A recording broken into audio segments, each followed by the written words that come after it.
প্রথম পর্বে আমরা জেনেছিলাম কিভাবে কারবালার প্রান্তরে মহানবী সাল্লাল্লাহু আলাইহি ওয়াসাল্লামের প্রিয় নাতি হযরত ইমাম হুসাইন রাদিয়াল্লাহু তাআলা আনহু এবং তার সঙ্গীদের নির্মমভাবে শহীদ করা হয়েছিল। তারা শুধু শহীদ করেই ক্ষান্ত ছিল না। আজকের পর্বে আমরা আলোচনা করব শাহাদাতের পর ইমাম হুসাইন রাদিয়াল্লাহু তাআলা আনহু এর পবিত্র মস্তক নিয়ে কি করা হয়েছিল, ইয়াজিদদের দরবারে কি ঘটেছিল এবং শেষ পর্যন্ত এই জুলুমকারীদের পরিণতি বা কি হয়েছিল, যা আমাদের প্রত্যেকের হৃদয়কে নাড়িয়ে দিবে। কারবালার প্রান্তর তখন নিস্তব্ধ, চারিদিকে শুধু শহীদদের নিথর দেহ আর আহাজারির শব্দ। সেই শোকাবহ পরিবেশেই ইতিহাসের এক বেদনাদায়ক অধ্যায় রচিত হয়। হযরত ইমাম হুসাইন রাদিয়াল্লাহু তাআলা আনহুকে শহীদ করার পর তার পবিত্র মস্তক দেহ থেকে বিচ্ছিন্ন করা হয়। এরপর তার পরিবারের জীবিত সদস্যদের বন্দী করে এবং পবিত্র মস্তক সঙ্গে নিয়ে সৈন্যরা দামেস্কে ইয়াজিদের দরবারের উদ্দেশ্যে রওনা দেয়। দীর্ঘ ও ক্লান্তিকর পথ অতিক্রম করে যখন কারবালার বন্দীদের ইয়াজিদের রাজদরবারে আনা হলো, তখন এক সৈন্য হযরত ইমাম হুসাইন রাদিয়াল্লাহু তাআলা আনহুর পবিত্র মোবারক মস্তক ইয়াজিদের সামনে এনে রাখলো। হযরত ইমাম হুসাইন রাদিয়াল্লাহু তাআলা আনহুর পবিত্র কাটা মস্তক দেখে ইয়াজিদ ভীষণ আনন্দ প্রকাশ করলো। এরপর সে নিজের হাতে একটি ছুরি নিয়ে সেই পবিত্র মস্তককে আঘাত করতে লাগলো আর অহংকার ভরে বলতে লাগলো, হে মানুষ, দেখো, যেই আমার বিরোধিতা করবে তার পরিণতিও এরকমই হবে। হযরত ইমাম হুসাইন রাদিয়াল্লাহু তাআলা আনহুর পবিত্র মস্তকের সঙ্গে এমন নির্মম অবমাননা দেখে দরবারে উপস্থিত একজন ইহুদি তার নিজেকে সংযত রাখতে পারলেন না। তিনি দাঁড়িয়ে বললেন, হে মানুষ, আমি হযরত দাউদ আলাইহিস সালামের বংশধর। আমার সঙ্গে তার 14 পুরুষের ব্যবধান, তবু আমার জাতির লোকেরা আমাকে অত্যন্ত সম্মান করে, অথচ তোমরা সেই নবীর উম্মত যার নাম মুহাম্মদ সাল্লাল্লাহু আলাইহি ওয়াসাল্লাম। কিন্তু তারই প্রিয় নাতি ইমাম হুসাইন রাদিয়াল্লাহু তাআলা আনহুকে শহীদ করে আজ তার পবিত্র মাথার সঙ্গে এমন অসম্মান করছো। তোমরা কেমন করে নিজেদের নবী প্রেমী দাবি করো? এদিকে হযরত জয়নব রাদিয়াল্লাহু তাআলা আনহা নিজের অসুস্থ বাতিজা ইমাম জয়নুল আবিদিনকে বুকে জড়িয়ে ধরে অজরে কাঁদছিলেন। নিজের প্রিয় ভাই ইমাম হুসাইন রাদিয়াল্লাহু তাআলা আনহুর পবিত্র কাটা মস্তকের সঙ্গে এমন নিষ্ঠুর আচরণ দেখে তিনি বারবার আল্লাহর দরবারে ফরিয়াদ করছিলেন। তখন ইয়াজিদ হযরত ইমাম জয়নুল আবিদিন রাদিয়াল্লাহু তাআলা আনহুকে উদ্দেশ্য করে বলল, হে জয়নুল আবিদিন, দেখলে তো তোমার বাবা আমার বিরোধিতা করেছিল, তাই আল্লাহ তার এমন পরিণতি করেছেন। ইয়াজিদের এই কথা শুনে জয়নুল আবিদিন রাদিয়াল্লাহু তাআলা আনহু শান্ত ও দৃঢ় কণ্ঠে পবিত্র কোরআনের একটি আয়াত তেলাওয়াত করে বললেন, পৃথিবীতে যা কিছু সংগঠিত হয় সবই আল্লাহ রাব্বুল আলামিনের ফয়সালা ও হুকুম অনুযায়ী হয়ে থাকে। তখন ইয়াজিদ জবাব দিল, এই সবই তোমাদের নিজেদের কাজের ফল। এরপর ইয়াজিদ হুসাইন রাদিয়াল্লাহু তাআলা আনহুর বোন হযরত জয়নব রাদিয়াল্লাহু তাআলা আনহার হাতে হযরত ইমাম হুসাইন রাদিয়াল্লাহু তাআলা আনহুর পবিত্র মস্তক তুলে দিয়ে বলল, তোমরা এখন নিজেদের গড় মদিনার দিকে ফিরে যেতে পারো। হযরত জয়নব রাদিয়াল্লাহু তাআলা আনহা অজরে কাঁদতে কাঁদতে পরিবারের অবশিষ্ট সদস্যদের নিয়ে গন্তব্যে যাওয়ার প্রস্তুতি নিল। এইদিকে একটি সাদা কবুতর কারবালার ময়দানের উপর দিয়ে যাচ্ছিল। তখন সে দেখতে পেল যে কারবালার উত্তপ্ত ময়দানের উপরে মহানবী সাল্লাল্লাহু আলাইহি ওয়াসাল্লামের আদরের নাতি ইমাম হুসাইন রাদিয়াল্লাহু তাআলা আনহুর শরীর মোবারক পড়ে আছে। এই দৃশ্য দেখে তখন সেই কবুতরটি চিৎকার দিয়ে আকাশ থেকে সঙ্গে সঙ্গে নিচে নেমে এলো। তারপরে সেই কবুতরটি হযরত ইমাম হুসাইন রাদিয়াল্লাহু তাআলা আনহুর রক্ত মোবারককে নিজের গায়ে মেখে নিয়ে পুনরায় উড়ে চলে গেল এবং সেই কবুতরটি উঠতে উঠতে মদিনা শরীফ পর্যন্ত পৌঁছে গেল আর তাওয়াফের মতো করে রাসূল সাল্লাল্লাহু আলাইহি ওয়াসাল্লামের রওজা মোবারকের আশেপাশে চক্কর কাটতে লাগলো। আর সেই কবুতরের পাখনা থেকে রক্ত পড়তেছিল। যখন মদিনার মানুষরা এই দৃশ্য দেখলো তখন তারা হয়রান এবং পেরেশানি হয়ে গেল আর নিজেদের মধ্যে জিজ্ঞাসা করতে লাগলো, আর এই কবুতরটি কি হয়েছে, সে এমন কেন করছে? অবশেষে যখন সেই অসহায় ও শোকাহত কাফেলা কয়েকদিনের দীর্ঘ সফর শেষে মদিনায় পৌঁছালো, যখন মদিনার মানুষ জানতে পারল যে হযরত ইমাম হুসাইন রাদিয়াল্লাহু তাআলা আনহুকে শহীদ করা হয়েছে এবং তারা বুঝতে পারল যে হুসাইন রাদিয়াল্লাহু তাআলা আনহুর শহীদ হওয়ার বিষয়টা এই কবুতরটি সর্বপ্রথম আমাদেরকে জানিয়েছে। মদিনায় পৌঁছানোর পর চারিদিকে শুধু শোকের ছায়া নেমে এলো। প্রতিটি ঘর থেকে কান্নার আওয়াজ বেশি আসতে লাগলো। খবরটি ছড়িয়ে পড়তেই মদিনার মানুষ দলে দলে এসে হযরত জয়নব রাদিয়াল্লাহু তাআলা আনহার চারপাশে সমবেত হলেন। সেই সময় হযরত জয়নব রাদিয়াল্লাহু তাআলা আনহা নিশ্চুপ হয়ে বসেছিলেন, কারো সঙ্গে একটি কথাও বলছিলেন না। তার হাতে ছিল প্রিয় ভাই হযরত ইমাম হুসাইন রাদিয়াল্লাহু তাআলা আনহুর পবিত্র কাটা মস্তক, আর তার চোখ থেকে অবিরাম অস্ত্র ঝরে পড়ছিল। কিছুক্ষণ পর তিনি সেই পবিত্র মস্তক নিয়ে তার নানা যান নবীজি সাল্লাল্লাহু আলাইহি ওয়াসাল্লামের রওজা মোবারকের দিকে রওনা হলেন। অবশেষে যখন হযরত জয়নব রাদিয়াল্লাহু তাআলা আনহা রাসূলুল্লাহ সাল্লাল্লাহু আলাইহি ওয়াসাল্লামের রওজা মোবারকের নিকটে পৌঁছালেন, তখন তার চোখের অস্ত্র দ্বারা আরো বেড়ে যাচ্ছিল। গভীর বেদনা নিয়ে তিনি সেখানে দাঁড়ালেন। এরপর তিনি এক হৃদয় বিদারক কথায় নিজের মনের কষ্ট প্রকাশ করলেন, যা শুনে উপস্থিত সবাই কেঁদে ফেলল। হযরত জয়নব রাদিয়াল্লাহু তাআলা আনহা অশ্রুসিক্ত নয়নে ফরিয়াদ করে বলতে লাগলেন, হে আমার নানা জান, যদি আজ আপনি দুনিয়ায় উপস্থিত থাকতেন তাহলে দেখতেন আপনার উম্মতের কিছু লোক আপনার প্রিয় হুসাইনের সঙ্গে কি নির্মম আচরণ করেছে। প্রথমে তাকে শহীদ করেছে, এরপর তার পবিত্র দেহের উপরে গোড়া ছুটিয়েছে। এতেও তাদের নিষ্ঠুরতা শেষ হয়নি, তারা তার পবিত্র মস্তক ও দেহ থেকে বিচ্ছিন্ন করেছে। এই কথা বলতে বলতে হযরত জয়নব রাদিয়াল্লাহু তাআলা আনহা অশ্রুসিক্ত চোখে আল্লাহর দরবারে ফরিয়াদ করতে থাকলেন। চারিদিকে শুধু কান্নার ধ্বনি আর শোকের ভারী নীরবতা। হযরত জয়নব রাদিয়াল্লাহু তাআলা আনহার সেই হৃদয় বিদারক ফরিয়াদ শুনে মদিনার মানুষও আর নিজেদের অস্ত্র ধরে রাখতে পারলেন না। চারিদিকে শুধু কান্নার ধ্বনি আর শোকের মাতম ছড়িয়ে পড়ল। শেষ পর্যন্ত সন্ধ্যা নেমে আসার আগেই কিছু ঐতিহাসিক বর্ণনায় উল্লেখ আছে যে হযরত ইমাম হুসাইন রাদিয়াল্লাহু তাআলা আনহুর পবিত্র মস্তক, তার মাথা হযরত ফাতেমা রাদিয়াল্লাহু তাআলা আনহার কবরের নিকটে দাফন করা হয়। এরপর যারা হযরত ইমাম হুসাইন রাদিয়াল্লাহু তাআলা আনহুর শাহাদাতে প্রত্যক্ষ বা পরোক্ষভাবে জড়িত ছিল, ইতিহাসে তাদের অনেকের করুণ পরিণতির কথা বর্ণিত হয়েছে। এখন জানবো সেই অত্যাচারীদের শেষ পরিণতি কি হয়েছিল। ইতিহাসে বর্ণিত আছে, কারবালার মর্মান্তিক ঘটনার পর ইয়াজিদ মনে করেছিল এমন ভয়াবহ ঘটনার পর আরবের মানুষ ভয়ে কিংবা বাধ্য হয়ে তার শাসন মেনে নেবে। অহংকারে সে নিজেকে অপরাজয় মনে করতে শুরু করেছিল। এখন আর কেউই তার সামনে দাঁড়ানোর সাহস করবে না। কিন্তু সে যা ভেবেছিল বাস্তবে তা ঘটেনি। ধীরে ধীরে ইয়াজিদের অন্যায়ের বিরুদ্ধে মানুষের প্রতিরোধ নতুন করে গড়ে ওঠে। আহলে বাইতের সম্মানিত নারীদের সেই ঈমান জাগানো ভাষণ শুনে মানুষের হৃদয় গভীরভাবে নাড়া দিয়েছিল। চারিদিকে ধ্বনিত হতে লাগলো, ইসলাম আল্লাহ তাআলার মনোনীত দিন।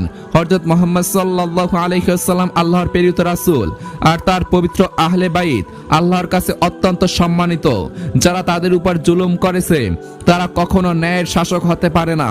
এই ঘটনার পর মদিনার বহু মানুষ ইয়াজিদের অনুগত্য স্বীকার করতে অস্বীকৃতি জানায়। সত্যের পক্ষে দাঁড়ানো ঈমানদারদের এই অবস্থান দেখে ইয়াজিদ ক্রুদ্ধ হয়ে মদিনার বিরুদ্ধে অভিযান পরিচালনা করে। সেই আক্রমণে মদিনায় কয়েকদিন ধরে ভয়াবহ লুটপাট, হত্যাকাণ্ড ও নির্যাতনের শিকার হয়। এমনকি মসজিদে নববীর পবিত্রতা মারাত্মকভাবে লঙ্ঘিত হয়। রাসূলুল্লাহ সাল্লাল্লাহু আলাইহি ওয়াসাল্লামের সাহাবীদের সন্তান ও মদিনাবাসীর উপরও নানা ধরনের অত্যাচার চালানো হয়। এরপর মক্কার মানুষও ইয়াজিদের বিরুদ্ধে আরো দৃঢ় অবস্থান গ্রহণ করতে শুরু করে। কিন্তু এতেও তার অহংকার কমেনি। যখন সে জানতে পারল মদিনার পর মক্কার লোকেরাও তার বায়াত গ্রহণ করতে অস্বীকার করছে এবং ইমাম হুসাইন রাদিয়াল্লাহু তাআলা আনহুর শাহাদাতের বেদনা তাদের হৃদয়কেও বিদীর্ণ করে তুলেছে, তখন সে ক্রোধে উন্মুক্ত হয়ে মক্কার দিকেও আক্রমণের নির্দেশ দেয়। ইতিহাসে এই মর্মান্তিক ঘটনাকে হারারার ঘটনা বলে উল্লেখ করা হয়। এরপর ইয়াজিদ এমনও কিছু পদক্ষেপ গ্রহণ করেছিল যা মুসলিম উম্মাহর হৃদয়ে গভীর ক্ষত সৃষ্টি করেছিল।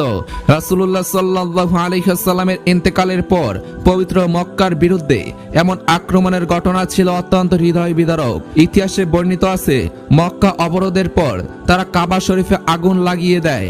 আগুনের শিখা থেকে চারিদিকে আতঙ্ক ছড়িয়ে পড়ে। মানুষ ছুটে এসে প্রাণপণ চেষ্টা করে সে আগুন নিয়ন্ত্রণে আনে। কিন্তু এই ঘটনার বেদনায় মুসলিম উম্মাহ আরো জেগে ওঠে। এর কিছুদিন পর থেকেই ইয়াজিদদের জীবনে নেমে আসে ভয়াবহ দুর্দশা। সে এমন এক কঠিন ও যন্ত্রণাদায়ক রোগে আক্রান্ত হয়, তার দেহে অসহনীয় জ্বালা পড়া শুরু হয়। মুহূর্তের জন্য সে শান্তি পেত না, অস্থির হয়ে এদিক ওদিক ছটপট করত আর বারবার চিৎকার করে বলতো, পানি দাও, পানি দাও, আমাকে একটু পানি পান করাও। ইতিহাসের কিছু বর্ণনায় উল্লেখ আছে, ইয়াজিদ যখনই তৃষ্ণার্ত হয় পানি পান করত, অল্প সময়ের মধ্যেই তার পেটে অসহনীয় জ্বালা পড়া শুরু হয়ে যেত। সেই যন্ত্রণা এতটাই তীব্র ছিল যে সে অস্থির হয়ে ছটফট করত। রাজদরবারের চিকিৎসকরাও তার এই অদ্ভুত রোগের কোনো কার্যকর চিকিৎসা খুঁজে পাচ্ছিলেন না। একদিকে সে পানি না খেয়ে থাকতে পারত না, অন্যদিকে পানি পান করলেই যন্ত্রণায় চিৎকার করে উঠত। এমন কোনো রাত ছিল না যেদিন তার আর্তনাদে রাজপ্রাসাদের মানুষ আতঙ্কিত হয়ে না উঠত। অসহনীয় ব্যথায় সে কখনো এদিক ওদিক ছুটে বেড়াতো, কখনো দেয়ালে মাথা ঠুকত, আবার কখনো শুধু চিৎকার করে পানি চাইতো। তার এই অসহায় অবস্থা দেখে অনেকেই বলতে লাগতো, এ সেই শাস্তি যে কারবালার প্রান্তরে ইমাম হুসাইন রাদিয়াল্লাহু তাআলা আনহু এবং তার সঙ্গীদের এক ফোঁটা পানির জন্য কাতর হতে হয়েছিল। মানুষ একে অপরকে স্মরণ করিয়ে দিচ্ছিল, দেখো, যে ব্যক্তি একদিন রাসূলুল্লাহ সাল্লাল্লাহু আলাইহি ওয়াসাল্লামের প্রিয় নাতি তৃষ্ণায় কষ্ট দিয়েছিল, আজ সে নিজেই এক ফোঁটা পানির জন্য ছটফট করছে, অথচ পানি পান করেও তার যন্ত্রণা থামছে না। এরই মধ্যে ইয়াজিদের শারীরিক অবস্থা আরো অবনতির দিকে যেতে থাকে। ইতিহাসের কিছু বর্ণনায় উল্লেখ আছে, রোগে শোকে তার শরীর অত্যন্ত দুর্বল হয়ে পড়ে, আর শরীরের কোনো মাংস বলতে কিছুই ছিল না, শুধু হাড্ডি সহ একটি কঙ্কাল হয়ে গিয়েছিল।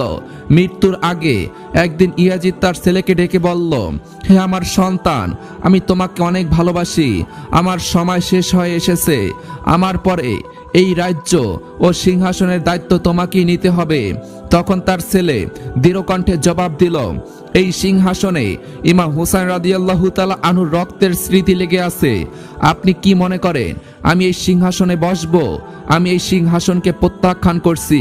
পিতা হিসাবে আপনার জীবিত থাকা পর্যন্ত আপনার খেদমত করা আমার দায়িত্ব ছিল, তাই আমি তা করেছি, কিন্তু আপনার অন্যায় ও জুলুমকে আমি কখনোই সমর্থন করি না।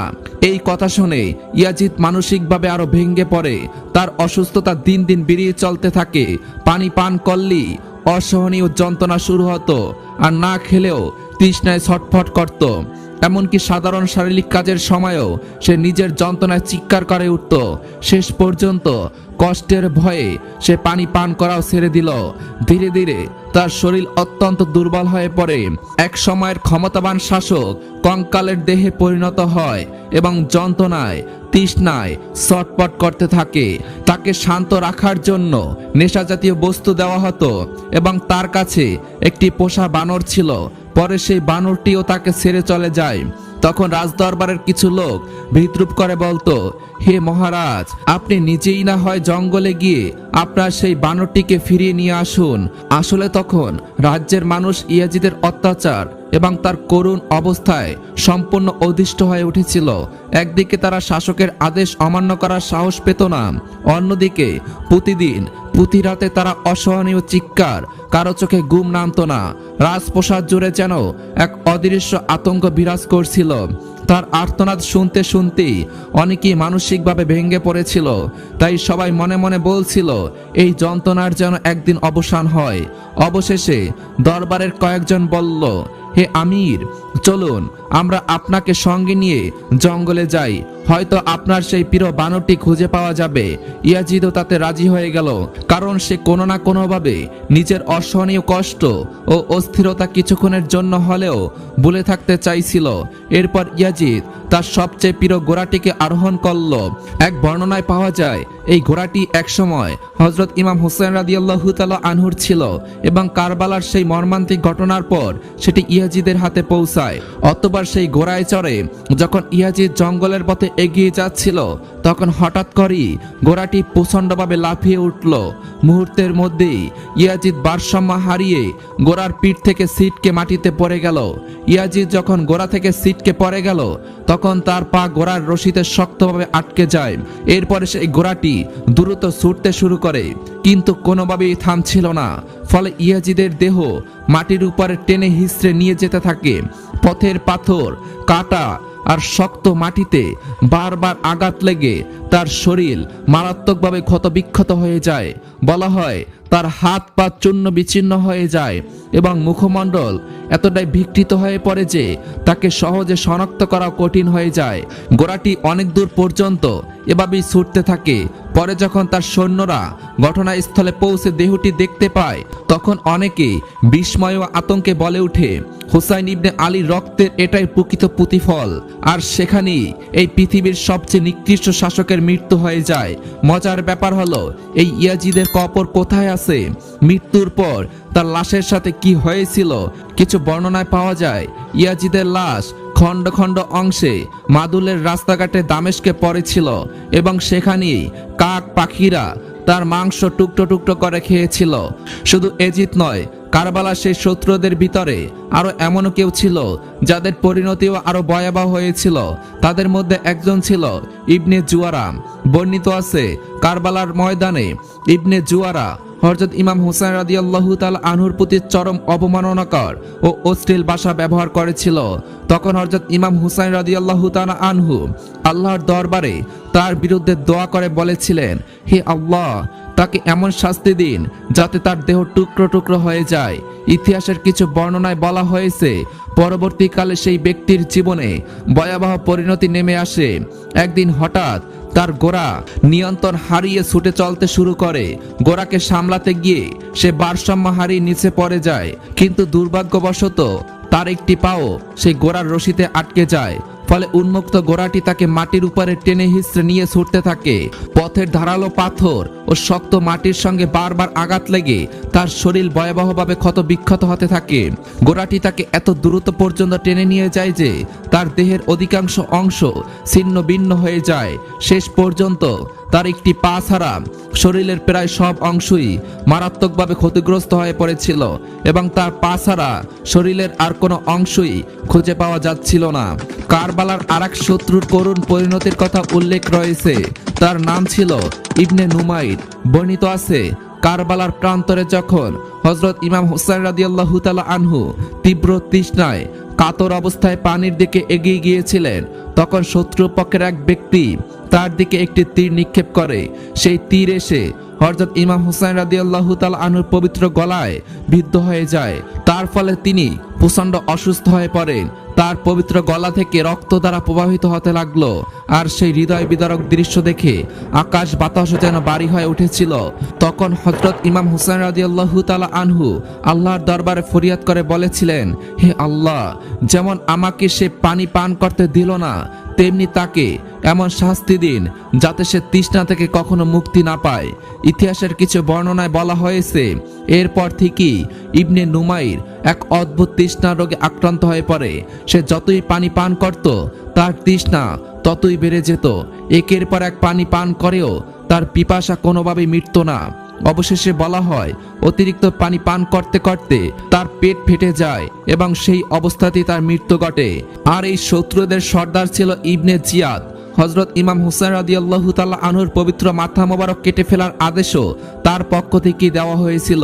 ইবনে জিয়াদের এক গোলাম বর্ণনা করে, যেদিন হযরত ইমাম হুসাইন রাদিয়াল্লাহু তাআলা আনহুর পবিত্র মাথা মোবারক নিয়ে ইবনে জিয়াদ সন্ধ্যাবেলায় নিজের প্রাসাদে ফিরল, সেদিন আমিও তার সঙ্গে ছিলাম। সে যখন প্রাসাদের ভিতরে প্রবেশ করতে যাবে, ঠিক সেই মুহূর্তে হঠাৎ করে একটি আগুনের গোলা তার উপর নেমে এলো। এমন মনে হচ্ছিল যেন সেই আগুনই আমার সর্দার ইবনে জিয়াদকে গ্রাস করে ফেলবে। কিন্তু হঠাৎ করেই আগুন কি অদৃশ্য হয়ে গেল।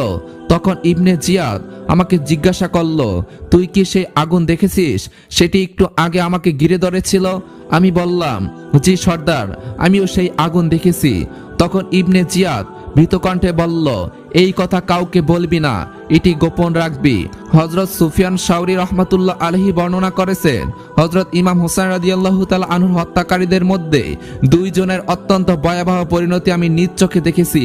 তাদের একজন হলো এমন এক রোগে আক্রান্ত হয়েছিল যে তার লজ্জাস্থান অস্বাভাবিকভাবে বাড়তে বাড়তে এত দীর্ঘ হয়ে গিয়েছিল যে সেটিকে কাপড় দিয়ে বেঁধে রাখতে হতো।